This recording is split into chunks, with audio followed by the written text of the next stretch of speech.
चलिए सीआरपीसी पढ़ेंगे हम लोग। कहाँ तक हमने पढ़ लिया था? Yes ma'am. यस, कौन बोला?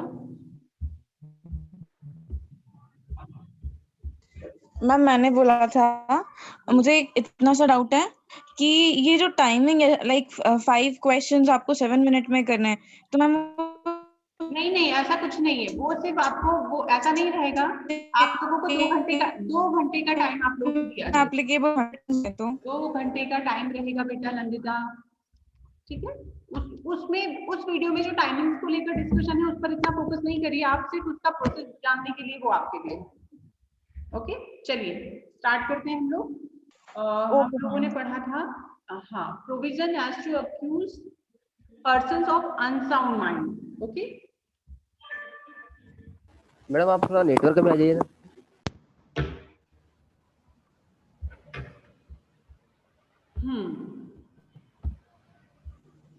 हाँ, और एग्जाम ऑनलाइन ही होगा, ठीक है। चलिए अब हम लोग पढ़ रहे हैं चैप्टर 25 सीआरपीसी। देखिए, provision as to accused persons of unsound mind, ये आईपीसी में आप लोगों ने सेक्शन 84, अगर किसी को याद हो तो शायद ध्यान होगा कि अगर कोई अनसाउंड माइंड पर्सन है और अगर वो कोई क्राइम करता है तो क्या वह व्यक्ति क्रिमिनल माना जाएगा, एक्यूज माना जाएगा, उस पर ट्रायल चलेगा। कोई बता सकता है मुझे क्या प्रोविजन है?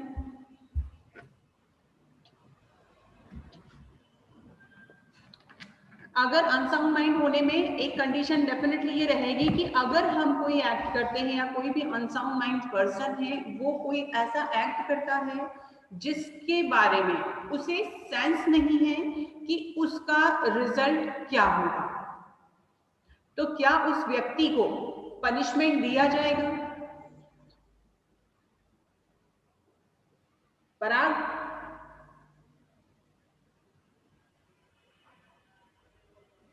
जी मैम। अगर कोई व्यक्ति पागल है और उसे इस बात का सेंस नहीं है कि वो जो एक्ट कर रहा है उसका परिणाम क्या होगा, उसका रिजल्ट क्या होगा, तो क्या उस व्यक्ति के अगेंस्ट ट्रायल चलाए जाने के बाद उसे पनिशमेंट दिया जाएगा? मैम पनिशमेंट नहीं दिया जाएगा मैम, ट्रीटमेंट के लिए किया जाएगा, क्योंकि अनसाउंड माइंड अगर वो प्रूफ हो गया तो फिर उसको मतलब जो ट्रीटमेंट होता है एज अ प्रिजन में रख कर वो दिया जाएगा। प्रिजन में रखेंगे उसको? मैम उसके अगेंस्ट चार्जशीट तो फाइल होगी, बस उसका अनसाउंड माइंड को एज अ डिफेंस ले सकते हैं। गुड, बट प्रिजन शब्द को यहाँ से हटा दो पराग, है ना। प्रिजन अपने आप में जेल होती है, अनसाउंड माइंड को जेल में नहीं भेजा जाता है। देखिए यही सारे प्रोविजंस हमको सीआरपीसी में अभी पढ़ने हैं। 328 से लेकर आपका 339 तक, 339 तक आपका यही प्रोसीजर बताया गया है कि अगर कोई व्यक्ति अनसाउंड माइंड है, पागल है, और ये प्रूव हो चुका है, प्रूव इन द सेंस कि जब मजिस्ट्रेट को ऐसा लगता है। देखिए 328 क्या बोलता है? When a magistrate holding an inquiry has reason to believe that the person against whom the inquiry is being held is of unsound mind and consequently incapable of making his defence. ये दो चीजें आप highlight कर लीजिए। पहली चीज तो ये कि वह व्यक्ति विकृत मस्तिष्क का है, मीन्स अनसाउंड माइंड है, फर्स्ट थिंग। सेकेंड थिंग, यहां पर ये बहुत ज्यादा मैटर करती है कि वह स्वयं की प्रतिरक्षा करने में असमर्थ है, incapable of making his defence. अगर वह व्यक्ति अपना डिफेंस करने में सक्षम नहीं है, साथ ही अनसाउंड माइंड है, और अनसाउंड माइंड का एक जो सिंपली हम डेफिनेशन निकालते हैं वो ये निकालते हैं कि मान लीजिए कि कोई व्यक्ति ने किसी व्यक्ति के ऊपर तलवार से वार किया। अब तलवार से वार करने वाले व्यक्ति को ये इतना होश नहीं है कि उस तलवार से अगर वो वार करता है तो सामने वाले की जान भी जा सकती है, या उसको उस परिणाम के बारे में कोई समझ नहीं है। छोटे बच्चे को क्या ये सेंस होता है कि उसके हाथ में चाकू है तो वो चाकू से, अगर आप उसको खेलने के लिए चाकू भी देंगे तो शायद वो उससे खेलने लगे, क्योंकि उसे उस चीज का सेंस नहीं है कि इससे उसका हाथ भी कट सकता है। अनसाउंड माइंड पर्सन के हाथ में अगर कोई ऐसी चीज है, रिवॉल्वर है, उसे नहीं पता है कि इसको अगर वो शूट करेगा तो किसी व्यक्ति की जान भी जा सकती है, और ऐसे में उसने किसी को शूट कर दिया और किसी की जान चली गई, तो यहाँ पर मजिस्ट्रेट इस चीज को पहले तो ये बिलीव करने के पीछे रीजन क्या होंगे कि पूरी तरह से प्रूव हो जाएगी वो अनसाउंड माइंड है, ठीक। Second, he is not able to making his defence, यहाँ पर वो कैपेबल नहीं है कि वो खुद की प्रतिरक्षा कर सके। प्रतिरक्षा मीन्स खुद का बचाव कर सके, है ना। इसी के साथ एक सेक्शन आप लिखेंगे आईपीसी का 84, जिसमें कि ये मेंशन किया गया है कि अगर कोई अनसाउंड माइंड पर्सन है और वो अगर इसी तरह का कोई व्यक्ति है तो उसे दंडिक कार्यवाहियों से संरक्षण दिया जाएगा, दंडिक कार्यवाहियों से संरक्षण दिया जाएगा। इसके साथ आप सेक्शन मेंशन करेंगे, बार बार मैं आपको बोलती हूँ सीआरपीसी और आईपीसी को पैरेलल लेकर चलिए। वेयर एक्ट एक आता है, वेयर एक्ट आप खरीदने जाए ना तो एक फ्री का आता है जिसमें कि आईपीसी, सीआरपीसी और एविडेंस तीनों होते हैं एक ही बुक में। तो अब आप वो वाला वेयर एक्ट भी ले लीजिए, ये भी रखिए और वो भी ले लीजिएगा। उससे क्या होगा, आप पैरेलल आपको ढूंढने में दिक्कत नहीं आएगी। जैसे कि हम 228 पढ़ रहे हैं तो उसी के साथ हमको 84 पता होना चाहिए, है ना। तो इसलिए यहाँ पर ये जो सेक्शन है ये बताता है कि अगर वो मजिस्ट्रेट को ऐसा लगता है जब भी कोई जांच की जाती है और उसे मजिस्ट्रेट को विश्वास हो जाता है कि जिसके अगेंस्ट में इंक्वायरी की जा रही है वह व्यक्ति अनसाउंड माइंड है, अपना डिफेंस नहीं कर सकता, उस कंडीशन में क्या होगा, तब मजिस्ट्रेट ऐसे अनसाउंड माइंड पर्सन के लिए उसकी परीक्षा उस जिले के सिविल सर्जन या ऐसे किसी चिकित्सक, मीन्स यहाँ पर कोई सिविल सर्जन या कोई मेडिकल ऑफिसर से कराया जाएगा, और जिसे कि गवर्नमेंट, स्टेट गवर्नमेंट अपॉइंट करे या निर्दिष्ट करे। अगर ऐसे सिविल सर्जन या अन्य अधिकारी की साक्षी के रूप में परीक्षा भी करेगा और उस परीक्षा को लेखबद्ध करेगा। एग्जामिनेशन एक वर्ड आप लोग देख पा रहे होंगे यहाँ पर, and shall reduce the examination to writing. अब यहाँ पर सिर्फ कोई व्यक्ति बोल दे कि भाई वो अनसाउंड माइंड है तो क्या ये मान लिया जाएगा? नहीं। उसके लिए क्या होगा, इस डिस्ट्रिक्ट लेवल के कोई सिविल सर्जन, मतलब यहाँ स्पेसिफिक बता दिया गया है कि कोई मेडिकल ऑफिसर या सिविल सर्जन से उसका ट्रीटमेंट कराया जाएगा, ये क्लियर करवाया जाएगा, और उसके बाद उनका रिकॉर्ड लिया जाएगा, रिकॉर्ड एग्जामिनेशन लिया जाएगा और उसे रिकॉर्ड पर लिया जाएगा।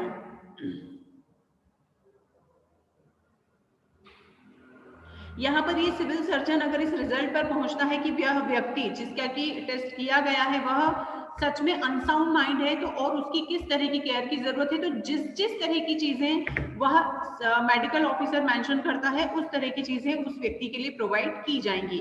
जैसे कि अगर ऐसा लगता है कि उस व्यक्ति की मानसिक स्थिति अच्छी नहीं है और उसे किस तरह की फैसिलिटीज दी जाए, साइकियाट्रिस्ट को दिखाया जाए या कोई क्लिनिकल साइकोलॉजिस्ट को कंसर्न किया जाए, तो यहाँ पर जो भी चीजें होंगी उसे नोट डाउन किया जाएगा।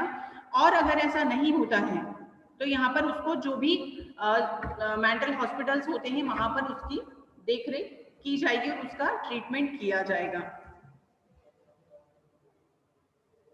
अब अगर मान लीजिए कि थर्ड वाला देखिए, इसमें थर्ड आप लोग पढ़ेंगे, परंतु इन सब के बाद अगर मजिस्ट्रेट को ऐसा लगता है, आप लोग इसे इंग्लिश में रीड कर लीजिए, परंतु अगर इन सब के बाद मजिस्ट्रेट इस निष्कर्ष पर पहुंचता है कि अभियुक्त के विरुद्ध प्रथम दृष्टया प्राइमा फेसी जो मामला बनता है वो है इस संबंध में विपरीत होने का निष्कर्ष निकाला गया है, कि मान लीजिए कि प्राइमा फेसी यही लगता है, कौन यहाँ पर अननेसेसरी स्क्रैच कर रहा है, डोंट बिहेव, इस तरह से नहीं करें भाई प्लीज, आपका स्क्रीन खराब हो रहा है, आपको पढ़ने में प्रॉब्लम हो जाएगा।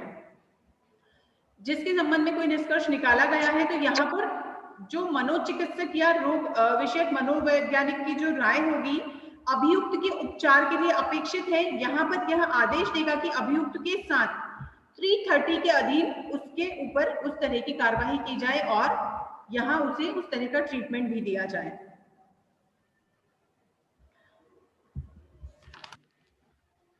और उस पर्टिकुलर टाइम के लिए, कुछ समय के लिए वह जो कार्रवाई है, प्रोसीडिंग है, उस चीज को यहाँ पर आगे बढ़ाया जा सकता है।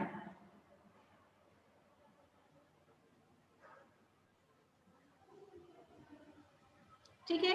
तो देखिए ये जो सेक्शन है आपका ये 84 से रिलेटेड है और 84 के साथ ये बोला गया है कि 84 में क्लियरली ये बोला गया है कि अगर कोई पर्सन है जिसकी सेंस नहीं है, उसने जिस चीजों को किया है या वो अनसाउंड माइंड है, तो उसके ऊपर जो हमारी प्रोसीजर है, क्रिमिनल प्रोसीजर या दंडित कार्यवाही उसके ऊपर नहीं की जाएगी। इसी के संबंध में ये आपका 328 मेंशन किया गया है कि अगर मान लीजिए इस तरह के किसी व्यक्ति ने कोई क्राइम किया है तो उसके लिए प्रोसीजर क्या होगा। अब 329 न्यायालय के समक्ष विचारित व्यक्ति के विकृत होने की दशा में प्रक्रिया। अब इसमें यहाँ पर प्रोसीजर बताया गया है कि क्या प्रोसीजर होगा। तो क्या होगा, देखिए यदि किसी मजिस्ट्रेट या सेशन न्यायालय के समक्ष किसी व्यक्ति के विचारण के समय उस मजिस्ट्रेट या न्यायालय को या वह व्यक्ति विकृत या परिणाम स्वरूप प्रतिरक्षा करने में असमर्थ, ये दो जो चीजें मैंने अभी आपको मेंशन की थी इनको हाईलाइट कर लीजिएगा। उस कंडीशन में मजिस्ट्रेट न्यायालय प्रथमतः ऐसे विकृत व्यक्ति और असमर्थता के तथ्य का विचारण करेगा, उस फैक्ट को ट्रायल कर लेगा और उस मजिस्ट्रेट या न्यायालय को ऐसी चिकित्सकीय या अन्य साक्ष्य पर जो भी एविडेंस हैं उसके सामने पेश किए जाएंगे। और उसके बाद अगर ये समाधान हो जाता है कि वह व्यक्ति अनसाउंड माइंड है तो वह आगे की कार्यवाही को कुछ समय के लिए पोस्टपोन कर देगा। ठीक है। एक शब्द है इसमें मुलतवी, इसको लिख लेना सब लोग, क्योंकि डिस्ट्रिक्ट कोर्ट में इस तरह का लैंग्वेज यूज किया जाता है और आप लोगों को पता होना चाहिए। मुलतवी करना मतलब पोस्टपोन कर देना, जैसे कि भी आपका एग्जाम हो गया। अब if during trial the magistrate of court session find the accused to be unsound mind, he or it shall refer such person to a psychiatrist or clinical psychologist for care and treatment। पर आप यहाँ पर इस चीज को highlight कर लो बेटा, क्या होगा, for care and treatment, and the psychiatrist or clinical psychologist as the case may be shall report to the magistrate or court whether the accused is suffering from unsoundness of mind। ठीक है। तो यहाँ पर ये procedure होगा, इस तरह से उसे कोई भी सरकारी निकट हॉस्पिटल में या जो भी साइकाइट्रिस्ट से रिलेटेड या कोई भी मेडिकल इस तरह का हॉस्पिटल है वहां उसे भेजा जाएगा। उसके लिए फिर क्या होगा, 330 की कार्यवाही होगी। ठीक। अब 330 क्या है देखिए, अन्वेषण या विचारण के लंबित रहने तक पागल का छोड़ा जाना, release of person of unsound mind pending investigation और ट्रायल। अब यहाँ पर सभी के दिमाग में क्वेश्चन आना चाहिए आई थिंक कि भाई ऐसा क्यों। तो एक चीज आप लोग समझ लीजिए कि क्या होता है, पागल की डेफिनेशन या अनसाउंड माइंड पर्सन का डेफिनेशन भी अलग अलग है। कोई हो सकता है पूरी तरह से पागल है, किसी को समय समय पर दौरे आते हैं, किसी के लिए कोई बीमारी टेम्परेरी है कि कुछ समय के लिए वो अनसाउंड माइंड है बट कुछ समय उसे पूरी तरह से सेंस होता है ना।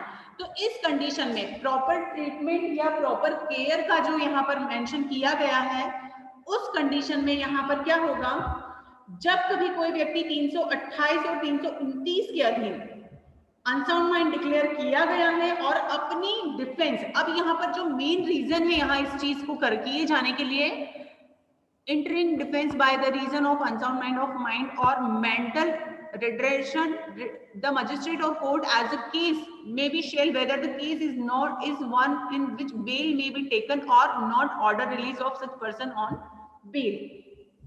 मजिस्ट्रेट न्यायालय चाहे मामला ऐसा हो जिसमें कि जमानत ली जा सकती है या नहीं, कैसा भी तरह का अपराध है, चार्जशीट जो बताई गई है हो सकता है मर्डर का हो सकता है हर्ट का हो सकता है ग्रीवियस हर्ट का हो, जिसमें किसी भी तरह का जिसमें आप जमानत ले सकते हैं या नहीं, ऐसे व्यक्ति को छोड़े देने का आदेश दे सकता है। 330 की कार्यवाही याद रखिएगा, 228 229 में अगर कोई पर्सन अनसाउंड माइंड डिक्लेयर किया गया है और वह व्यक्ति अपना डिफेंस नहीं ले सकता है तो उसके लिए जो कार्यवाही होगी वो किसमें प्रॉपर होगी, वो होगी उसको छोड़े जाने की कार्यवाही किसमें होगी, 330 में होगी। प्रक्रिया किसमें है, 329 में है और मेंशन किसमें किया गया है, 328 में किया गया है। तो यहाँ पर जब अब यहाँ पर परंतु अभियुक्त ऐसे चित्त विकृति या मानसिक मंदता का मतलब ही यही होता है मेंटल रिटार्डेशन। तो तो अंतरंग रोगी उपचार के लिए समादेश नहीं करती और कोई मित्र या संबंधी किसी निकटतम चिकित्सा सुविधा से नियमित बाह्य रोगी मनोचिकित्सा उपचार कराने और अपने आप को या किसी अन्य व्यक्ति को क्षति पहुंचाने से निवारित रखने का वचन देता है। उस कंडीशन में यदि मामला ऐसा है जिसमें यथास्थिति मजिस्ट्रेट या न्यायालय की राय में जमानत नहीं दी जा सकती या यदि कोई समुचित वचनबद्ध नहीं दिया गया है, मींस सिक्योरिटी, तो वह अभियुक्त को ऐसे स्थान में जहां नियमित मनोचिकित्सक उपचार उपलब्ध कराया जा सके और रखे जाने का आदेश दे सकता है और उसकी रिपोर्ट किसको दी जाएगी? स्टेट गवर्नमेंट को दी जाएगी। पर जिस व्यक्ति को यहाँ पर जो एक्यूज है, जो कि अनसाउंड माइंड है, उसे निरुद्ध किए जाने के लिए अगर कोई आदेश राज्य सरकार द्वारा मानसिक स्वास्थ्य अधिनियम 1987 के अधीन बनाए गए नियमों के अनुसार ही होगा। यहाँ पर एक एक्ट मेंशन किया गया है, उसे लिख लीजिएगा।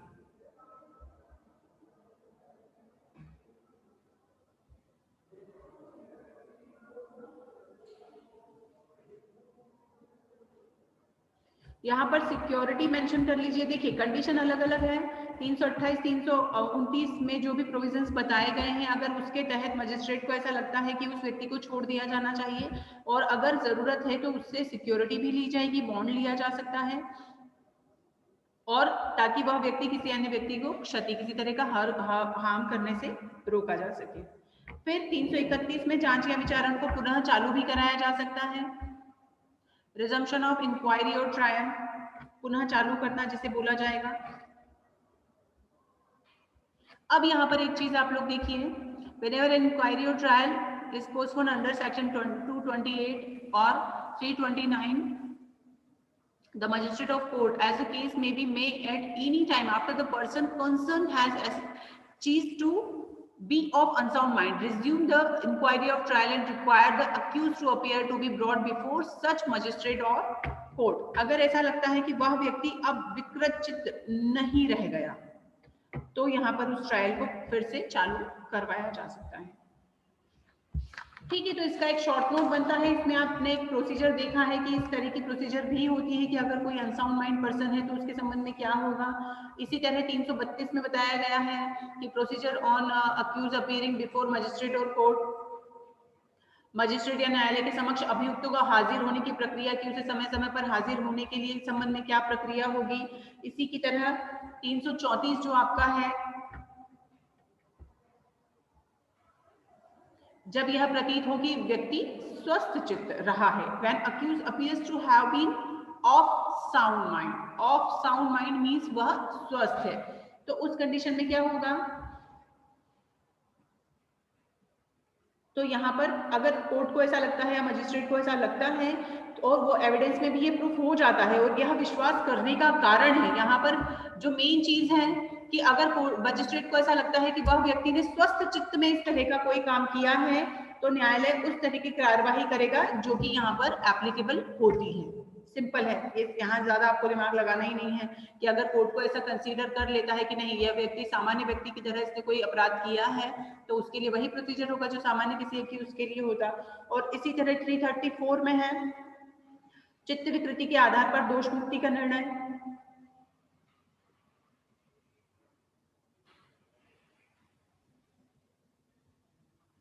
जहां पर ये क्लियरली हो जाए कि जिस व्यक्ति ने वह अपराध किया था वह चित्त विकृति में किया था तो उसे दोष मुक्त भी घोषित किया जा सकता है। ठीक है, इसके सारे सेक्शंस आप लोग पढ़ लीजिएगा। एक 15 मिनट हम लोग एक नया चैप्टर भी पढ़ेंगे आज क्योंकि ऑलरेडी टाइम नहीं है। देखिए जजमेंट पे आ जाइए आप सभी लोग, इसके सारे सेक्शन आप लोग एक बार रीड करिएगा। किसी को अगर प्रोसीजर, क्योंकि देखिए सिंपली आपको सिर्फ ये सेंस समझना है 28, 29, 30, 31 के जो 4, 5, 6 सेक्शन थे ये मेजर थे, इसका आपको सेंस पता होना चाहिए कि सपोज इस तरह का कोई एक्ट हो जाता है कोई अनसाउंड माइंड पर्सन से तो क्या प्रोसीजर होगा। तो हमें ये प्रोसीजर जानना हमारे लिए जरूरी है। इसके सेक्शंस आप लोग एक बार रीड करिएगा और जैसे कि मैं बार बार आपको बोलती हूँ कि एक चार्ट बनाइए, तो यहाँ पर एक चार्ट छोटा सा इसके लिए भी बन सकता है कि आईपीसी के साथ प्लस सीआरपीसी, तो इसके 328 से 339 तक आप इसके हाईलाइट कर लीजिए सेक्शंस को। अब एक टॉपिक है हमारा जजमेंट।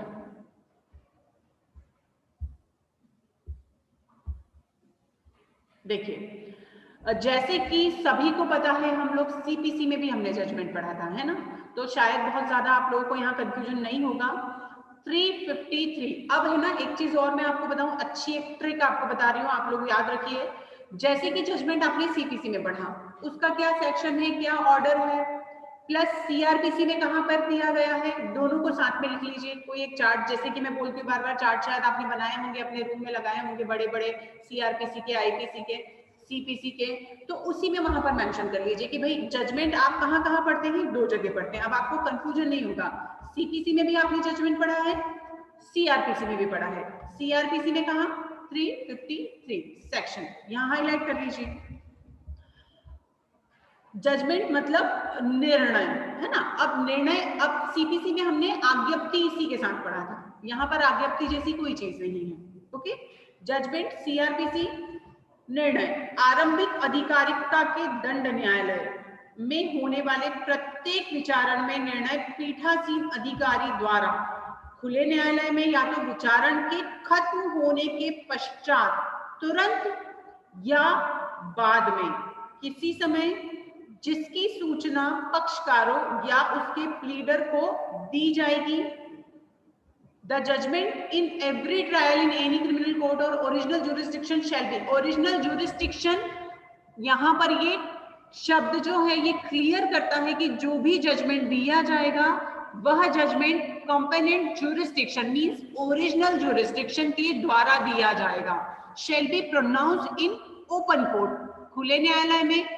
और इस कब दे सकते हैं, जो भी जजमेंट हुआ है उसके तुरंत बाद, तुरंत में या कुछ समय बाद। किस तरह से होगा, उसकी सूचना पार्टीज को दी जाएगी, बाय प्लीडर के द्वारा भी दी जा सकती है, और अगर पार्टी खुद अपीयर है तो उनके समक्ष भी दी जा सकती है।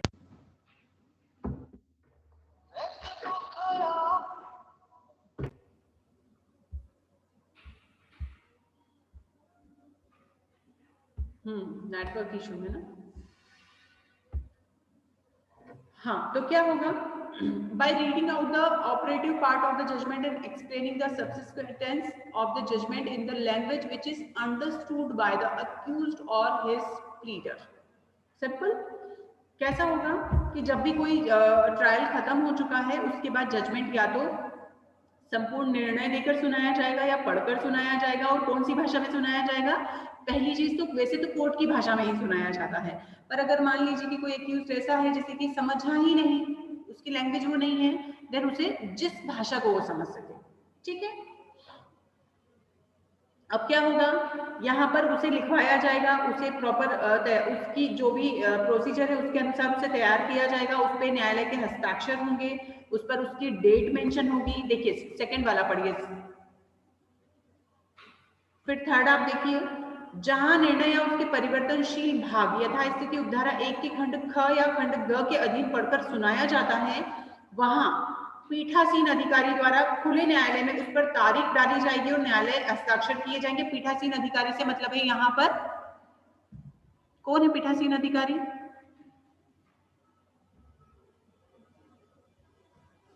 जिसने कि वो जजमेंट दिया है, जनरली मजिस्ट्रेट ही होते हैं, है ना।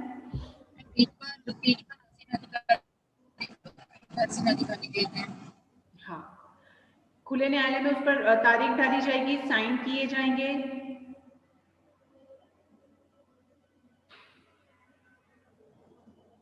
और जहां निर्णय उपधारा 1 खंड ख के वे निर्दिष्ट रीति से सुनाया गया है। अब देखिए यहाँ पर उपधारा 1 सब क्लॉज, इसको कोड पढ़ेंगे आप लोग, clause C subsection 1, the whole judgment और a copy thereof shall be immediately made available for the pursuit of the parties of their pleader free of cost।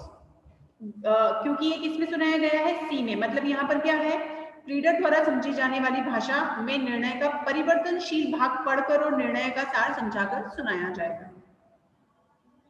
अब मान लीजिए अक्यूज्ड अभिरक्षा में है, if the accused is in custody, तो क्या होगा, उसे निर्णय सुनाने के लिए लाया जाएगा।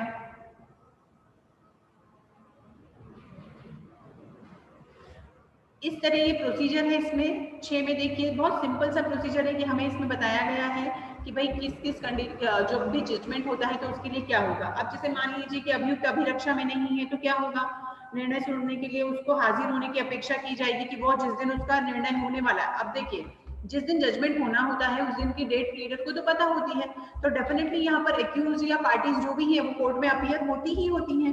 अगर नहीं होती हैं तो कौन होता है, उनका प्लीडर होगा। जैसे कि मान लीजिए कि किसी व्यक्ति को वैयक्तिक हाजिरी 6 पढ़ेंगे आप, यहाँ पर 6 नंबर आप पढ़ेंगे, जहां पर कि किसी व्यक्ति को वैयक्तिक हाजिरी से अभिमुक्ति दी गई है। वहां सिर्फ और सिर्फ दंडादेश जो पनिशमेंट दिया गया है वो जुर्माने से दिया गया है या उसे दोष मुक्ति किया गया है।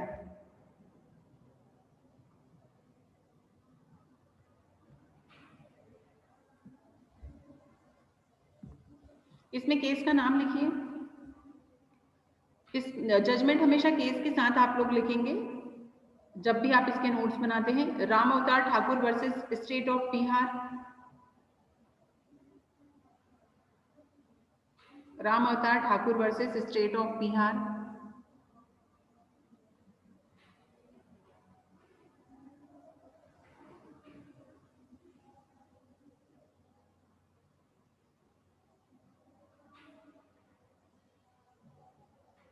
एक और लिखिए इसमें, नंदलाल चुन्नीलाल वर्सेस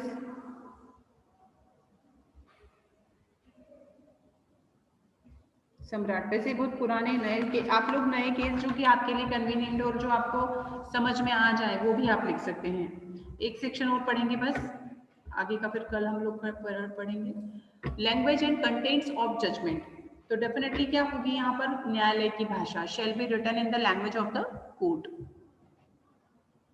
ये जस्ट एक प्रोसीजर है, सभी को पता है जब तक ट्रायल नहीं हो जाता जजमेंट नहीं दिया जा सकता है।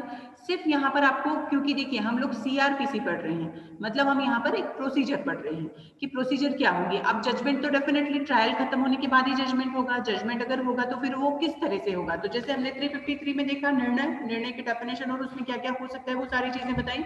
देन 354 निर्णय की भाषा और अंतर्वस्तु, कंटेंट्स मीन्स अंतर्वस्तु कि उसमें क्या क्या होगा। तो कैसे लिखा जाएगा, कोर्ट की भाषा में लिखा जाएगा। अवधारण के लिए प्रश्न, उस प्रश्न एवं प्रश्नों का विनिश्चय के कारण अंतर्विष्ट करेगा। मतलब यहाँ पर बहुत सी चीजें, बहुत जितनी भी चीजें के main points shall contain the points और पॉइंट्स फॉर डिटर्मिनेशन कि उस पर विनिश्चय किस तरह से किया गया है। The decision thereon and the reason for the decision, ये भी उसमें मेंशन किया जाएगा। वह अपराध जिसके लिए वह किया गया है shall specify the offense if any of which and the section of the Indian Penal Code or other law under which the accused is convicted and punishment of which he is sanctioned। अपराध, उससे मिलने वाली सजा किस धारा में किया गया है वो भी, और अगर आईपीसी का नहीं है कोई और है तो वो भी।